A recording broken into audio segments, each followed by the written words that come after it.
आज आपण अगदी सोप्या ट्रिक्सने एकच स्थानी 5 अंक असणाऱ्या संख्यांचा वर्ग अभ्यासणार आहोत।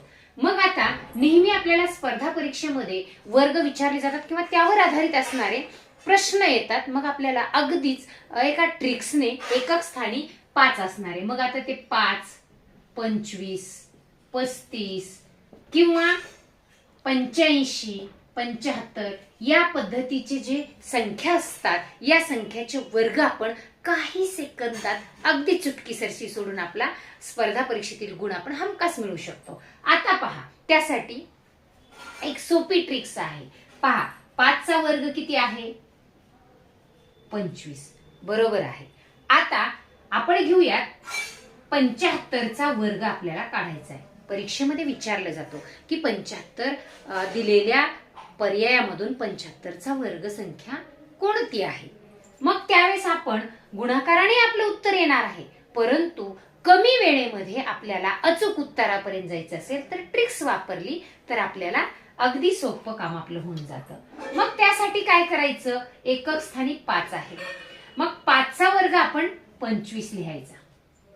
पहा, आणि हा 7 अंक आणि 7 च्या पुढचा अंक 8 या दोन्हीचा गुणाकार करून या ठिकाणी लिहायचा। 7 8 56। पहा, म्हणजे 75 चा वर्ग, 5 चा वर्ग एकक स्थानी 5 आहे, 25 लिहायचा आणि त्याच्या दशक स्थानचा जो काही अंक आहे त्याच्या पुढचा अंक घेऊन दोन्हीचा गुणाकार करून त्या ठिकाणी ती संख्या लिहायची। म्हणजे या ठिकाणी आपण 75 चा वर्ग झालेला आहे 5625। पहा, आता आपण जर 95 चा वर्ग केला तर सांगा बरं किती येईल? 5 चा वर्ग 25 आणि 9 च्या पुढचा अंक किती आहे बरं? 10।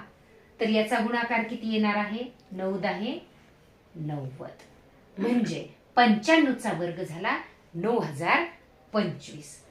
आता तुम्हाला वाटेल हे किती चुटकीसरशी आपलं या ठिकाणी काम होणार आहे। पहा, सांगा बरं आता, 5 चा वर्ग 25 आणि 3 च्या पुढचा अंक किती?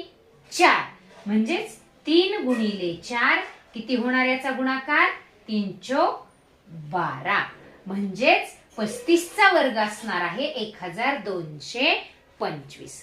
पहा, या पद्धतीने जर आपण एकक स्थानी 5 असणाऱ्या संख्येच्या वर्ग जर काढायचे ट्रिक्सने शिकलो तर निश्चितच परीक्षेमध्ये आपल्याला यावर आधारित येणारा कोणताही प्रश्न किमान एकक स्थानी 5 असणाऱ्या अंकाचा वर्ग काढण्यास